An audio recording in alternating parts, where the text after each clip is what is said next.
It's an honor for our community and personal pleasure to be hosting this morning's special program. Now, when the president of Yeshiva University comes to the Jewish Center, it's homecoming. And we're always delighted, we're always thrilled to welcome Rabbi Berman back to us, welcome him back to the shul over which he presided all those years ago. Rabbi Berman is so known and so beloved to all the people in this room that a formal introduction would seem out of place, but I hope you'll permit me to just share a brief word of Torah in Rabbi Berman's honor. You know, when Avimelech and his entourage find Yitzchak in Beersheba, they offer to form an alliance with him. Yitzchak is surprised. He's actually shocked, and he says, "Madua batem alai? Why have you come? I'm not among your friends. Why would you want to have anything to do with me?" And Avimelech and his lieutenants say the following. They say, "Vayomru ra'o ra'inu ki haya Hashem imach." They say, "We've seen that Hashem is with you, and that's why we want to be with you." How stunning that these pagans would say such a thing. What do they mean when they say, ki haya Hashem imach? This is how the Medrash explains their words. Ra'o ra'inu, what is that they saw? What does Avimelech mean when he says, Ki haya Hashem imach? Ra'inu ma'asecha u'ma'aseh avosecha. We've seen the way you behave, Yitzchak, and we've seen the way your father behaved. We knew Avraham. And the way you behave and the way Avraham behaved are the same.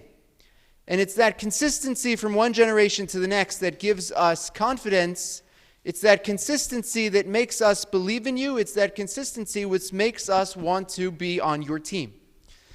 You know, Rabbi Berman, when I first came to the Jewish Center, before I sat on the bima, I used to sit in the third row on the right side as he faced the Aron, and very often I would be sitting, if he was in town, right behind your father. And I was just, the rabbinic intern looking in from the outside, but even as a young aspiring rabbi, it was so obvious that as he watched you and your kids, sometimes on the bima, he was just beaming.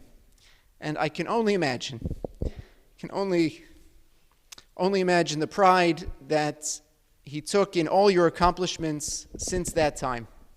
He was a great lover of Israel and a great lover of Yeshiva University, and now that you've taken the model that he created and amplified it in the next generation, one can only imagine the nachas that he's feeling. Ra'o ra'inu ma'asecha u'ma'aseh avosecha.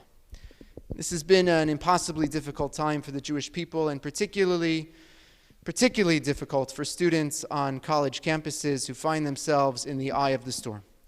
We're so grateful for your leadership on these issues, both prior to October 7th and in the weeks since.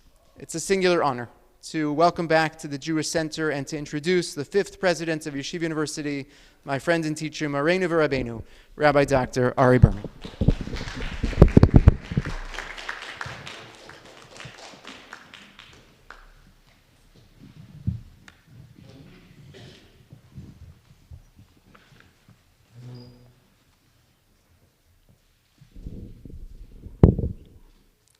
Thank you so much, Rabbi Levine.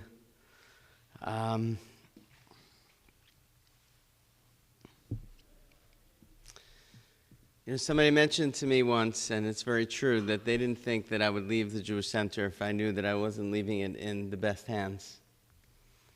And to see my colleague, Rabbi Levine, continue to be just the unbelievable, incredible rabbi, leader, husband, and father. It's just a great joy and nachas for me. And I thank you so much for your friendship, for hosting, and for your incredibly kind words this morning. This has been probably the most difficult time in my life, as I'm sure it's been for all of yours, as an extra layer with my father's first yahrtzeit that we've had to sort of contend with underneath the surface. As you know, we have a son who's in the army, but we have 3 children who are in Israel and 2 children back in America. And Anita has had to be a mother to both children on both sides of the world, while her husband, trying to be engaged with our family, has very much his attention on what's happening in the American Jewish community in Israel. And it's really been a very trying time, but for Anita and I to be here with you is really like coming home. There's really a warmth. I'm so happy. I feel so comforted to come here. I don't think there's another place in America for us that we would have wanted to be here at this moment. It's hard to be here and not in Israel during this time. And I just thank you for your kindness, for your warmth, for our friendship, our relationship that knows no years will break it, no generations. This is our family back from our days, and I feel that, and I am thankful, deeply thankful for you, our family at the Jewish Center. I also want to take a moment to acknowledge my incredible family who's here with us. My Aunt Esther, such a gift to be here with Esther, who flew in last year during this terrible time during the Shiva, and was with our family and gave so much comfort to us in Israel. My wonderful, amazing cousin Ellie, who has just been a rock in our family, really holds the generations. The highest respect for Ellie. And my dear Uncle Julie, who is the patriarch of our family, both in years and in wisdom, who has always graced me with his guidance. And I would not be standing here today if it was not for him. And I know that when I speak to him, he doesn't realize it, but he sometimes echoes things that my father would say in the same intonations as my father. And it's the closest thing that I have. And I love it. And I'm really just so appreciative of our relationship and thankful that you're here. Let me begin with a story about my father. That my father's joy was really spending time with his children and his grandchildren, and really spending time specifically with me when I was there with him. And after we made Aliyah, I worked, as you might remember, at Heichal Shlomo, which was just a couple of blocks away from him. So I would come, and I'd come for lunch pretty regularly, and it was amazing. Like, I'd walk in, and my mother would be like, "Oh, Ari, please sit down. What can I get for you? Here's coffee. I make you want steak?" It was like every time I came home, and it was very similar to when Anita would come to Neve Daniel. That's what I would do for her. And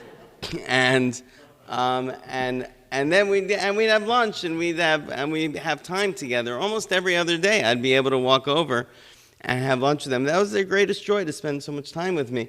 And then the opportunity at Yeshiva University came, and they asked me at Yeshiva if I'd be interested in becoming the president of Yeshiva University, which would mean that I'd have to move from Israel to America and not see my parents for months on end. And my father said to me that you need to go. Like, you need to do this. It's just too important for the Jewish people. You need to go. And even though it's a great sacrifice for himself, he knew he wasn't going to see me as much. Till the end. Like, he knew he wasn't, he insisted that I continue at yeshiva, knowing that he's in his last years, knowing that he wasn't going to, he did not think he was going to survive my term at yeshiva. But that's what he thought was the right thing to do. He has always been incredibly supported, and he was surrounded then, as he was throughout his life, by my brother and sister who are watching, right here, my brother Alex and his wife Chevy, and my sister Cheryl and Moshe, and of course by my mother. And he found such strength and support, and he sent me here to do my work here. My father continues to animate and guide really everything I do. I have the image of Yosef, of the Diyukno Shel Aviv, of the image of my father when I make decisions, and he certainly stays with me as he does with Alex and Cheryl and all of our spouses and our grandchildren. Today, I would like to do something unusual for yahrtzeit shiur, is discuss a central topic that is impacting our community specifically, and what has emerged from this leadership role at yeshiva. And I don't think when my father said, you need to go back, he would have imagined that such a thing could have possibly have happened as to what has happened. And I particularly have an insight into this, not just as the president of Yeshiva University, but more so because I actually have spoken to college presidents, dozens of college presidents around the country now. Over the past 4 or 5 weeks, I have been speaking a few times a day to college presidents from all different states and have my finger on the pulse of this in a way that I am not sure that others have. And it's part of this effort that we started, which is to grow the list of college and university presidents who stand with Israel against Hamas and who are willing to say with moral clarity that Hamas is a terrorist organization. And from those conversations and from the many reports that I've received from students on campuses, from parents on campuses, from working with Hillel, with Chabad, with JLIC, so we've become a unique focus point of one of the major issues in the country today.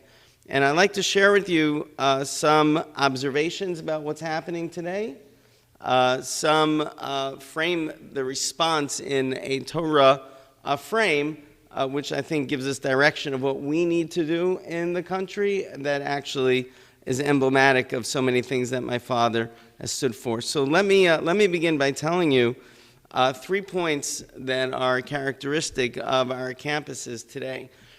The first is that this issue since the war is the single greatest issue that has divided college campuses in recent times. This is what college presidents report throughout the country. This has singularly divided the campus more than any other social issue, than issues of race, Me Too, gender. This is what has divided the college campuses more than they've never faced this situation before.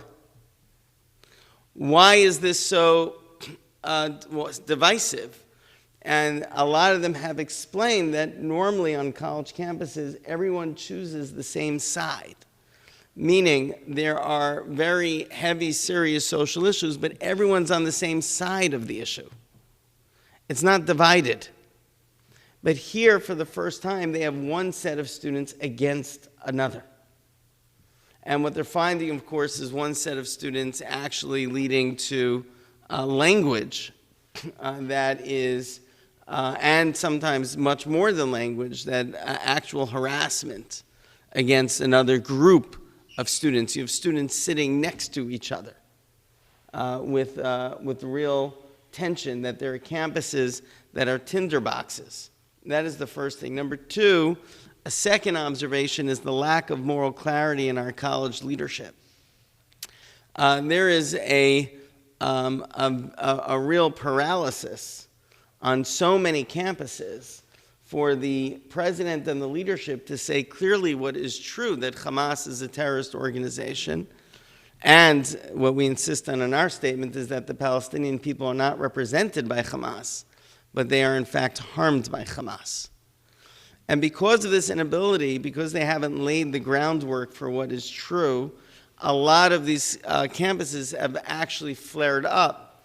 Because what you have is many college students who are just kind and don't want to see other people suffer get caught up in language that is pro-genocide when they don't intend to. And therefore, the Jews experience this as a real attack against them. And if the universities were more clear from the get-go about what's true and creating the boundaries, then actually civil dialogue could happen between Israel and Palestinian. They could actually have a conversation about ethics of war and land. They just need to disentangle the piece of Hamas. And we'll talk about later why they're unable to do that, which has, I think, been the singular lack of leadership, the proactive leadership in this in the community has led to this spiraling situation. And the third thing is that anti-Semitism is real. I've had college presidents in states that will surprise you, where you wouldn't think that there'd be any unrest, who've said to me that anti-Semitism has been hiding, almost under a rock, and this has given an excuse for it to surface and get legitimization. And there's real Jew hatred. And because of all of these issues, the divisiveness, the lack of moral clarity, the anti-Semitism is being enabled to spread. And we have Jews today all throughout the country that are hiding their identity, removing their mezuzahs from their door. They don't want to be identified as Jewish. Certainly they've taken down the Israeli flags, but they're hiding their Magen David, their Star of David. They're tucking under their shirt. They're being erased. This is what's happening in college campuses all throughout the country. So what is it that could be our response? So I'd like to frame this in the frame of Torah perspective. We're in the book of Bereshis. If you remember, I used to teach here. We had a great class on Bereshis. It was like one of my favorite activities. And we had, when we read through the story, Arthur, I think, brought dinner at the time, and we read through the stories of Bereshis, like with a literal understanding the pshat of the psukim. And we're told that Maisa Avot Siman Labanim, that the stories of the patriarchs and matriarchs, resonate afterwards as a sign for the children.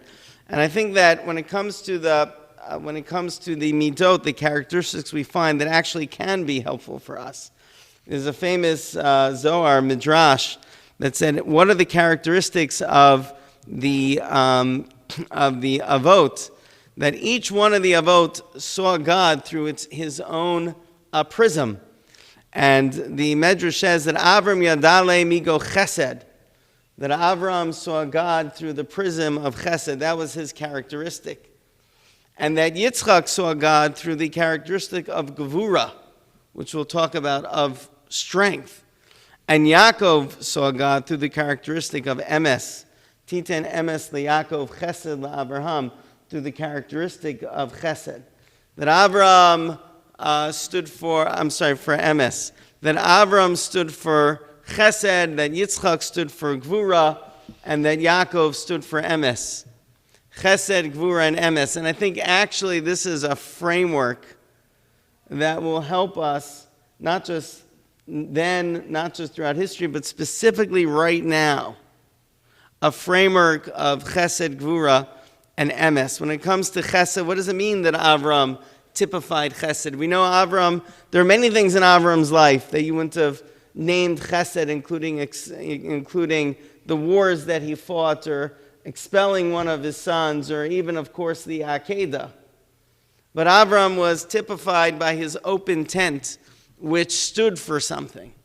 It wasn't a tent where you came in and did whatever you wanted. It was a tent that stood for the values of the Torah, but it was open and reaching out to others.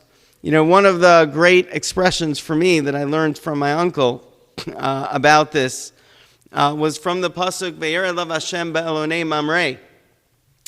That the pasuk says that God appeared to Abraham in Elonei Mamre after the bris, after the Milah. And Rashi asks, who is Mamre? Who is Mamre? God appeared to Abraham in Elonei, which I think the English translates as terebinths, which obviously nobody knows what that means. But let's say the place of the plains of Mamre. Who's Mamre? And why is he appearing in the story that this is his place? So Rashi explains that Mamre was actually an ally. He was a friend of Avram. He was one of his non-Jewish friends. Avram had allies. He had friends. We know that he had friends and allies because when he went to fight in the wars, he brought his allies with him. And Mamre was one of them. Avram was sitting in Elonei Mamre. He hosted him. And it mentions Mamre, Rashi says, because Mamre gave him advice on the Milah. That's what Rashi says. Mamre gave him advice on the Milah.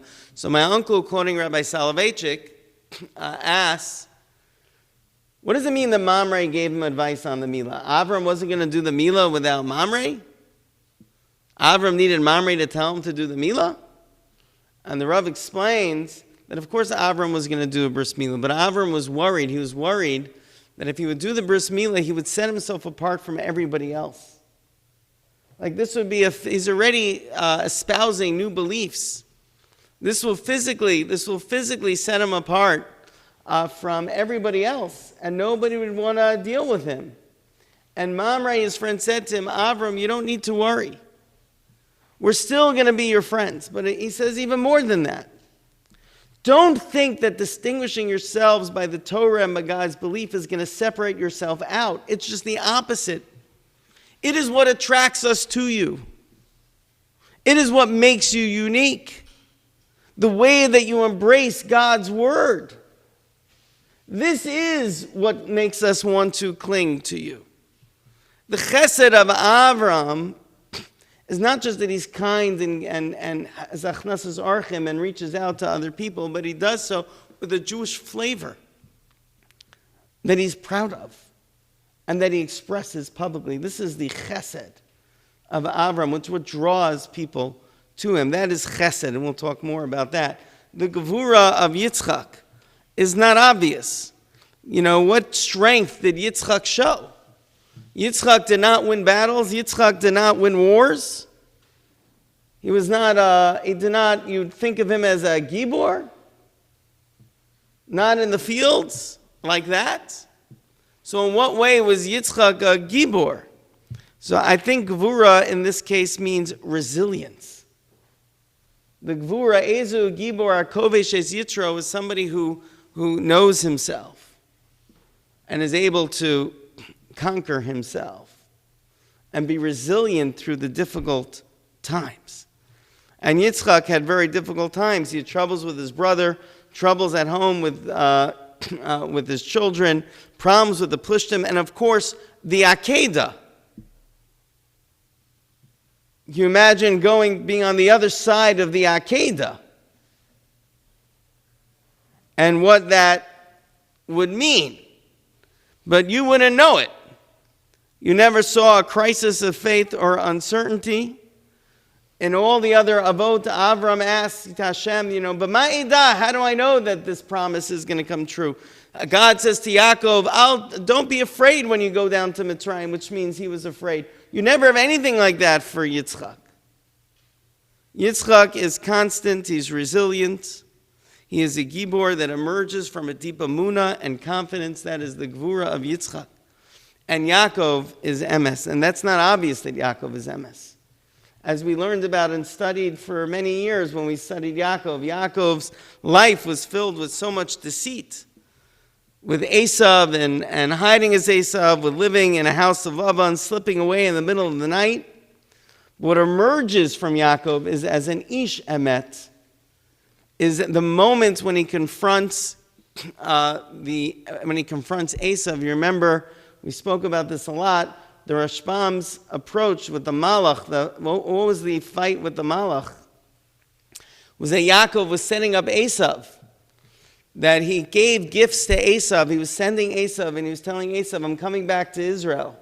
And he was giving him gifts that one would follow the other like a mile apart, and then a mile apart. And all of this was a ruse. So Esav would follow a certain path, and he'd know exactly the way that Esav is attacking. And Yaakov, meanwhile, would slip out the other way. Like, this was just an example of Yaakov being clever and avoiding the confrontation that needed to happen. So the Malach came, and why was the Malach fighting with Yaakov? It was actually to hold him back and to injure him so he couldn't run away. And it forced Yaakov to face Esav. And it's only after he faced Esav that he became Yisrael. That this Ish Emet, this Ish Yashar, that Emes was difficult, but he learned it and he became it. And he learned that you need to stand for truth, even when it leads. You need to stand even when it leads to difficult conversations and difficult situations. I think that this legacy of Chesed, Gvura, and Emes is actually what exactly we need right now. Doing it in reverse order, first of all, we need to stand up for truth. We need Emes. We need to be beacons of light. Israel is under attack, and we have a purpose here in America right now. There is a singular purpose in America for American Jews right now, which is to stand up for the truth, to speak out and tell Israel's story. Like, we're not, I mentioned before that my son was called to service, and we know, of course, we all know, us specifically in Neve Daniel, where we are in Gush Etzion, just around our block, there are about 40 to 70 sons who are right now fighting in Gaza. You know, we know that Israel's called to service. And in a much different way, we are all called to service. Like, every single day, we need to be thinking about what are we doing for Israel. What is our particular service? One thing that we could do is we're all ambassadors for the truth. And we all need to stand up for the truth and tell the story. And especially as it becomes more uncomfortable, it becomes more necessary for us to stand up for the truth. And we need to make sure that our students on the college campuses are able to stand up for the truth. It's not enough for presidents and college campuses to say, oh, we have a threat against the Hillel. Jews don't go to the Hillel. That's not the response. What about those responses when they say, everybody in the campus come to the Hillel? We're standing together with the Jews. Not Jews run and hide. That's what we've seen from college presidents now. There's a threat, Jews go hide. Like, we need our college presidents to actually say, not just that we're going to stop harassment, which is the lowest level that you would naturally expect. And what I've argued when I've spoken to interviewers is all we want is consistency on that score. However you would treat other social groups, just treat us. Like, it took some, without mentioning any university by name, I heard that it was after the second time that they violated the rules and harassed, that they said, oh, this club can't meet for the semester. Was there any other social group that you would need a second time for that to happen? Like, just be consistent with your standards and make sure that our students aren't just safe that they could hide and be Jews in their campuses, but they could stand up for the truth and be comfortable and secure in doing so. And the truth is what we need to hold.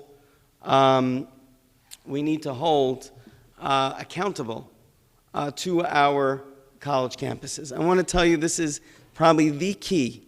This is the key, and I've tried to get this out, and we're going to continue getting the story out. There's a fundamental split about what college campuses is about. What is the purpose of education? So they will tell you that freedom of speech, we house freedom of speech. We can't say anything because we're a bastion of freedom of speech. And I explained to them, freedom of speech is a vehicle. Actually, what university is about is seeking truth. Look at all the banners of Veritas and V'Tumim. Look at all your banners. What you're supposed to be about is seeking truth. Freedom of speech is a vehicle for you to get to the truth. But if you are actually focused on the truth, then when it hits you in the face, you can say it. That's the difference. It has to be built, this bastion of freedom of speech needs to be built on the foundational layers of intellectual integrity and moral clarity. So, for example, to be able to say that Hamas is a terrorist organization, not just say there was an atrocity. They're being congratulated for saying that there was an atrocity, that children were decapitated, women raped, and people burned alive. They're being congratulated to say that. It's not about one atrocity. It's an organization with a charter that says their purpose is to kill all the Jews. You should be able to call that out and separate that out from the Palestinian cause. Let there be Israel-Palestinian conversations. But Hamas is a terrorist organization. We need to insist on the truth. The truth that our students are able to speak it securely, and that the presidents and leadership of our universities say it explicitly and call it out. That's not against freedom of speech. And if the University of Chicago rules don't allow that, it's wrong. I don't know if you're following these University of Chicago rules, but it's the only thing in the university now that is not interrogated. Everything else is held under scrutiny. The only thing that's not is these University of Chicago rules that conveniently is being applied when it comes to the Jews. Like they are making other statements by a lot of other situations, except for this one. So there's a real need for us to focus on truth for our students and for the leadership of universities and to hold them responsible for that. Second is Gvura, is resilience. It's not easy. There's real anti-Semitism. How do we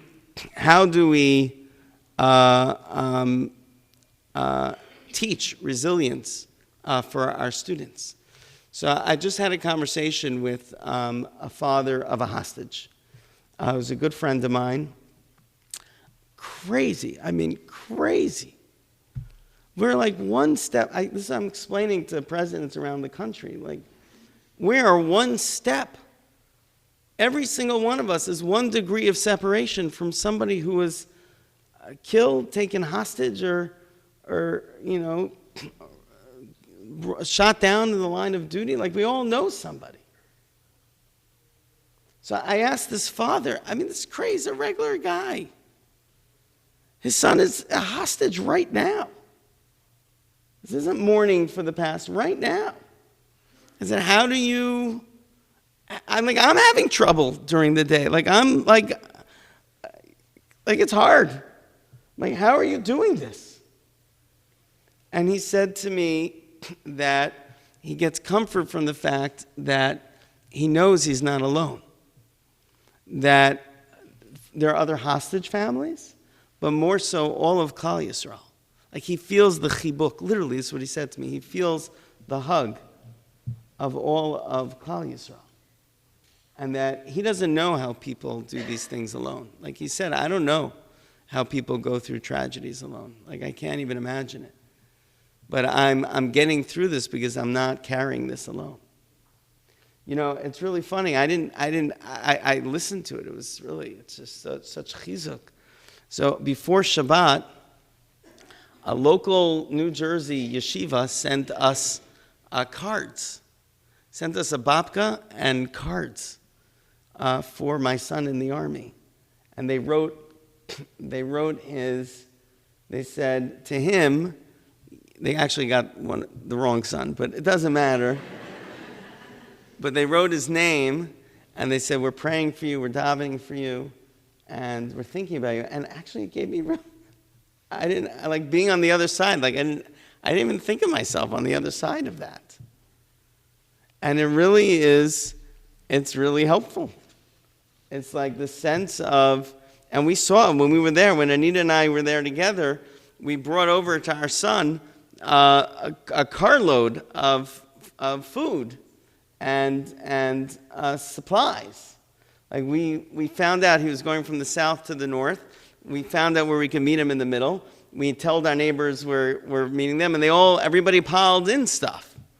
And we drove it over to him. What was amazing is when we got there, we weren't the only ones. So many people were there. And people would give cards about flying in from America, and it really is touching. Like all the things that's happening here that people are doing and the packing, it's really touching. I'll tell you something a little scary. My son just said to me, the supplies are actually, they didn't need anything, he said, but he's starting to feel like they're getting less of it now. As the war is becoming longer. Like we can't, there was a sense of urgency in the beginning, but we can't lose that sense of urgency. Because the urgency is the spirit of solidarity, of support. Like that really is to teach the way to teach our sons, our children, Gevura, in the college campuses beyond, is to let them know that we're in this with them together. And I have to say, there is one bright light, is the way that people are working together now in America. All the organizations, all the divides and then the politics, like there's none. I've been with Hillel and Chabad and JLI, like we're working all together on these college campuses, the ADL. It's all like everybody's working together. You see just the Conference of Presidents and JFNA, they said there's a rally. I'm like, okay, fine, we're canceling school. And they were like, they needed to see, they needed the domino, and they needed something to fall. So I'm like, okay, they told me on Friday, we canceled all our classes on Sunday, and they cheered, because then they were able to continue down, and the yeshiva had the matir, had the permission to come. But it's all this like, everybody working together, just trying to figure it out. And that's the resilience that we're in this together. And finally, the chesed. I just want to say the chesed isn't just for inside the Jewish people. It's outside the Jewish people. And this is so important to know, is that the Jewish people are not alone. We are not alone in this. We're not the only ones. There are people in our country and our world that stand with us, that see the truth and speak with moral clarity. That's why I started this.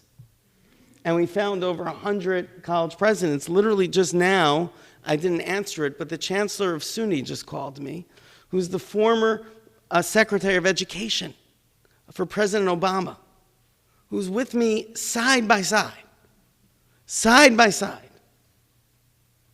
to talk about how we stand together with Israel against Hamas, that Hamas is a terrorist organization. Some of my most inspiring conversations, like Mamre said to Avram, that don't worry, like we're here with you. Some of my most inspiring conversations have been these past weeks. There was one woman from HBCU. We have our coalition is major private and public universities, faith-based universities, historically black colleges, universities. One woman from one of the historically black colleges, she said to me when I was so distraught in the beginning, she said, Ari, the Jews win when Moses holds up his hands in prayer. But who is holding Moses' hands? It's Aaron and Hur. We are Aaron and Hur. You can lean on us. We're here for you. And I think it's so important for the Jewish community to know that we need to find new partners. If your universities have failed you, there's a lot of reasons for it. A lot of macro reasons that it's going to be almost impossible to change. They're going to do the president playbook of putting a task force and some projects and getting the Jews to pay for the projects. They're going to do all those things. But the macroeconomics of it, the macro trends are very hard to fight against. But there are other partners. And we have to find them. We have to find the angels, not just put to task those that are coming up short. And that is an essential effort. And that's the chesed. It's reaching out to others, not just internally, but externally. And they know this, by the way. They know that today it's us. The spotlight's on us, but tomorrow it could be very easily on another group. Like they know that if they first come for the Jews. So this three-part of how to deal with this, which is MS, insisting on the truth, insisting that our students are able to speak the truth in their campuses and that the university leadership speaks the truth. 2, we have to teach resilience of our next generation, which you can find internally when working together, that you're not alone, we're with each other, which also comes hand in hand with a deep sense of emunah and faith in our future. And 3, the chesed, not just inside but outside, like Avram stood for with Mamre, of finding the partners. For my father, I think these 3 traits are his character. So much speaks about his character. My father, with chesed, really always helped others in need. If he had it, you would have it. I remember there's some story where he was short. He was starting a company and he needed, I don't remember the number, let's say it was $50,000 at the time. And some investment hit, and he got that 50. And that day, like, a friend of his called, and his friend was so distraught and he needed the money. And my father said, "What do you need?" And he said, "I need $50,000. I was like, "Okay." And he just gave him the $50,000. Like, that was like my father's, like, if he had it, you would have it. And he had very little possession, sense of his own, of material goods. He was always happy to share. I remember when we made Aliyah, so my father made Aliyah the year before we did, and you put all your stuff on a lift. Remember the lifts? You put his stuff on a lift. So my father had a matching set of very expensive couches, and when he was doing his lift, so he gave us one. We had it in our apartment, in Rabbi Levine's apartment, and so it's a very nice couch. And then there was a second couch he was going to take with him to Israel. So when they started loading the lift, and it was getting full, getting full. So the movers were having trouble putting the couch into the lift. So my father said, "You know what?" to one of the movers. He said, "You keep it." So the only reason I know that is because the next year we made Aliyah, and the movers came to pack our lift, and the mover comes and he says, "Hey, I have a couch just like that one." So this is my father. And whatever anybody, and certainly whatever we needed. Like, if we needed anything, there was nothing that my father wouldn't do. Whether it's driving anybody around, material goods, financial help, anything we needed. My father was always there. That was his purpose. Like, that's what he felt was his purpose, was to help ensure that his family had everything he wanted. My father, when it came to Gevura and resilience, my father was an entrepreneur. He founded companies and started things. Some would work and some would not work. And there's a lot of ups and downs. Like, in my life, it was a lot of ups and downs. And I wouldn't know it. Like, growing up, I would not know it. It was just like, to me, it was very even keel. But afterwards, finding the stories, lots of ups and downs. And my father always taught me that you can't be sentimental about things that happened in the past. Meaning, if you bought something, say you bought a stock and the price is down now, like, you can't think about what it was. You just have to make a decision on what it is now. Like, there's no place for what you bought it for. It doesn't matter. Like, you have to look your situation in the eye, and you have to deal with it. And the kind of thing that my father did is he always had big dreams. And this was part of his secret to his resilience. He always had big dreams. And he always was able to create. He was very creative. So a friend of mine, somebody who was older than me, younger than my father, who called me during the Shiva to tell me this story. He said he always looked up to my father as a kind of father figure. His father was a rabbinic figure. My father was in business, so he always felt connected to my father. He was more of a business. And he said that he met my father once, and my father was so upset that he was in this major deal that looked like it was going to be great, and it went under due to somebody doing something inappropriate, like somebody did something to him, and it pulled the deal down. And my father, he saw, was so upset. The next week he saw him, my father was smiling, he was happy, and he was telling him about this great new idea that he's working on. Right? And he said that's the sense of riding life's ups and downs, and the resilience and belief and the continuity that we're going to do something big, we're going to do something meaningful. And never get too stuck in the past, but always believe in the future. And finally, when it comes to emes, my father did not hide how he felt. As a rabbi, I'm very diplomatic. My father is less diplomatic. And you would know how he feels. It's interesting because this past month, I've been so distraught and so not myself. I've actually been very much less diplomatic. And I've enjoyed it more, I have to say. I've been telling people exactly how I feel.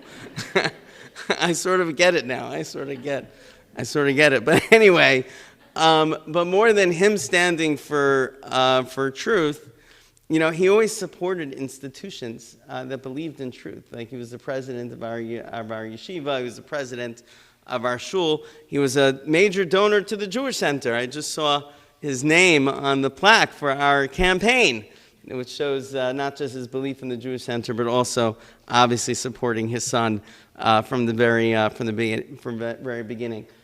More so, he put all of us on a path of truth, of Torah and mitzvos, and he encouraged us to accomplish. He didn't have a prism. It was to find out who we were, to be true to ourselves, and to support us in the direction. And that is what has enabled Baruch Hashem, please God, his children, grandchildren, to become the people that we are. This past week leading up to the yahrtzeit, I've been reliving some of the most painful days in my life. Like that week leading up to his passing, my father was in the hospital.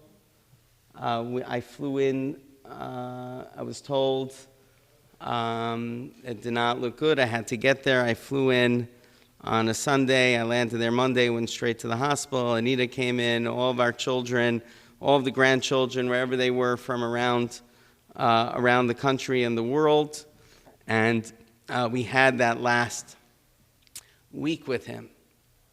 My father, characteristic of him, really was able to face his reality square on. Like, he didn't hide from the truth. He didn't think he knew he wasn't coming home. I didn't want to believe that. I came in and he said to me, okay, now that you're here, I could say goodbye. That's literally what he said to me when I came from Israel. I'm like, no, Dad, we're going to fight it. We're going to fight it.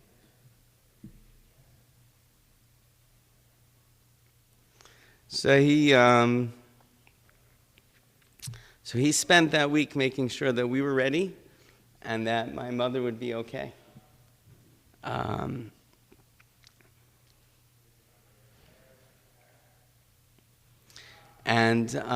Watching right now my brothers Alex, Chevy, and Charlotte Moshe, and other members of my family, all of us came together that week. It was such a difficult time. He passed away on Shabbat morning, and we had the Shabbat together. The way in which our family has come together is exactly what my father would have wanted.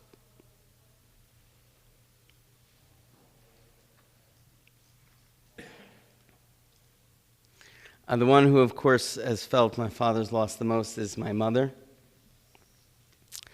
My mother and father met each other it's interesting. My father was the president of the Yeshiva University Student Council, and Dr. Belkin, who was the president of Yeshiva University at the time, asked him if he'd participate and lead the 75th convocation celebration of Yeshiva University. So he introduced her He introduced him to the president of Stern College Student Council. That is my mother. So my parents were both the respective presidents, and their shadchan was the president of Yeshiva University. And from that moment, they built their life together with their children and grandchildren. They had great triumphs and trials, great joy and challenges. They were with each other through the day-to-day and the exciting moments in life. And I think my mother would certainly say it was not boring, but very, very eventful, filled with much love and much life.